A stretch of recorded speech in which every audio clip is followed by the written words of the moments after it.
Alright, so we're back, of course, talk about some Final Fantasy VII Remake, but also Rebirth, and also the untitled third game, whatever the hell that's going to be. Today we're talking about Sephiroth, and we're talking about what is Sephiroth's plans when it comes to Remake. Now, somewhat recently we talked about him potentially using Omega, but I've also had a conversation not too long ago with some people in the community about whether or not he's still going to be doing Meteor. We get visions of Meteor all throughout Remake, obviously, and it makes sense given that we're supposed to be following the FF7 story, that he would still want to go Temple of the Ancients, Black Materia, Meteor, strike the planet. What I'm kind of confused by is why he would still be doing that. And it's not that I don't think he's going to go that route and use Meteor and stuff like that. It's just that the point of it in the original FF7 was to wound the planet, absorb a bunch of life stream, become a god, become really, really powerful, right? And he's kind of already that in Remake. He seems not necessarily omnipotent, but he seems really knowledgeable, obviously very powerful. He already knew what the Edge of Creation was, for one, whenever Cloud and him were talking at the Edge of Creation, which seems like that's a place he's already goddamn been to. Maybe he can go to anytime he wants to.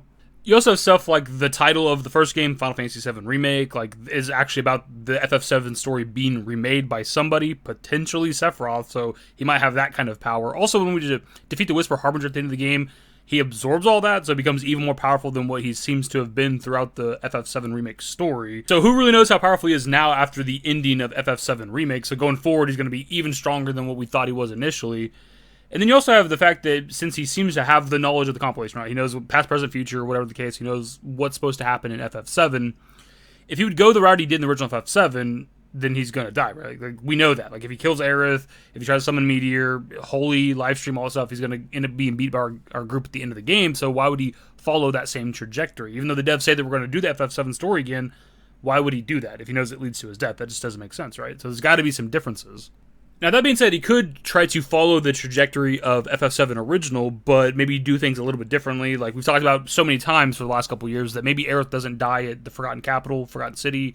Maybe he saves her death for a later point, because I do still think she's going to die, obviously. There's a possibility she could live if they wanted to go that route and make, big, warm, fuzzy, happy ending or some shit. But I do think that she's going to die at some point. So maybe he saves that for a later point. Maybe that way she can't be in the live stream too long to maybe learn how to manipulate the live stream. I don't know exactly. Or as we discussed with the Omega video, the differences between OG FF7 and now the Remake FF7 story is that whenever he activates Meteor, that should, based on the compilation, make Omega activate. Omega's entire purpose, essentially, is that when the planet is in critical danger, kind of like a last-ditch effort to save the planet, is to absorb all the life stream and then fly out into space, fly into the cosmos, and I guess deposit the life stream on a different planet and maybe make a new guy, essentially. So that could also be like Sephiroth's new spin on the original FF7 plan. Maybe he activates Meteor with Black Materia, the weapon starts stomping around the planet. That obviously should make Omega activate, and maybe he tries to help Omega succeed in its goal to absorb all the life stream, and then him either sell with Omega into the cosmos, or maybe kill Omega, absorb life stream from Omega, something like that. One of the other problems with Sephiroth essentially trying to destroy the planet again with Black Materia, because that's what would happen. The size of Meteor in OG FF7 versus the planet, a Meteor of that size would 100% wipe out the entire goddamn planet, is that post FF7 original, if Cloud dies, Sephiroth dies, right? He's bound to Cloud because of Livestream Black. So I don't know why he'd also be going that route, because then that would be killing Cloud as well, which would then kill him. He even talks about during the Edge of Creation that he doesn't want Cloud to die. He looks towards Universe of Death, says our world will become a part of it one day, but I will not end, nor will I have you end, when he's talking to Cloud. So that's kind of alluding to the Livestream Black stuff. So again, I don't know what his plans are. If the events play out the same as OG FF7, he fails. He dies. If he kills Cloud, he also ultimately fails and also dies. Maybe there's a way with Remake, something I just thought of while recording. I don't know if anybody else has thought of this or discussed this. Maybe there's a way he can unattach himself from Cloud, the way he's not bound to him in that way, where the possibility of Cloud dying can exist. It's just a kind of a random idea. Obviously, the dialogue at the Edge of Creation still seems like maybe he's bound to Cloud, but maybe there's a way going forward that he finds a way where he can, not be bound to him anymore. I don't know. Actually, speaking of the Edge of Creation as well, there's some weird dialogue there, and I don't remember all the details of this, so maybe you guys can flesh that out in the comments if you guys know what I'm talking about. But Sephiroth's talking in a weird way compared to how he's, I think, talked through most of the compilation, where he's either talking about himself in the first person instead of third, or he's talking about himself in the third person instead of first. But people have interpreted that, I believe, that he's either wants to be separate of Genova or is maybe already separate of Genova, and that might play into his plans going forward. I don't know exactly what that'd be, but that's something potentially. Maybe the Sephiroth redemption arc that people talk about.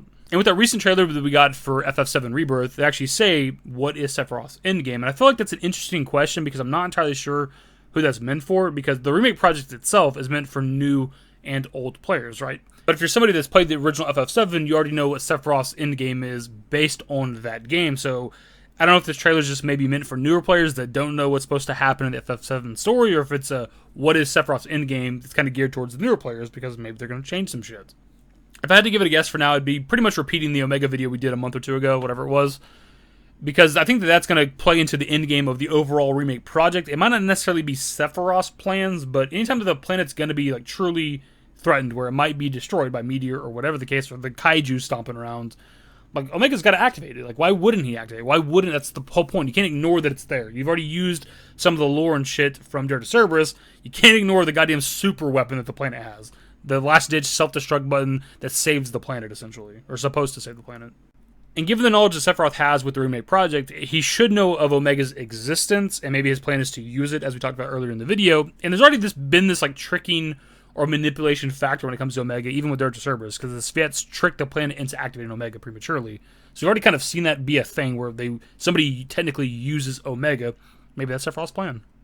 And also, when it comes to the remake project, it's on topic, but a little off topic as well. You got to assume that with the character of Vincent, they're going to use the Chaos lore that we got from Dare to Cerberus, right? That he's a semi-weapon and he's attached to Omega. And if you're going to use that lore, then you can't ignore Omega. Like, Omega's got to be a part of the story, too, if Chaos is going to be a part of the story. Now, obviously, this is just kind of like a casual discussion video. It's kind of hard to speculate on this shit just because we only have the first game right now. It's kind of hard to talk about things that are going to be taking place in the third game. I do, however, think that Rebirth is going to be essentially like the exposition dump where we kind of learn everything that we need to know. Obviously, there's going to be surprises and things in the third game that we aren't expecting. But I think for the most part, we're going to kind of know what's going on. We're going to learn what's going on with Zack, what Sephiroth's goals or plans are. Maybe learn how Sephiroth and Aerith have this knowledge or gain this knowledge. How the hell did Sephiroth even discover the Edge of Creation?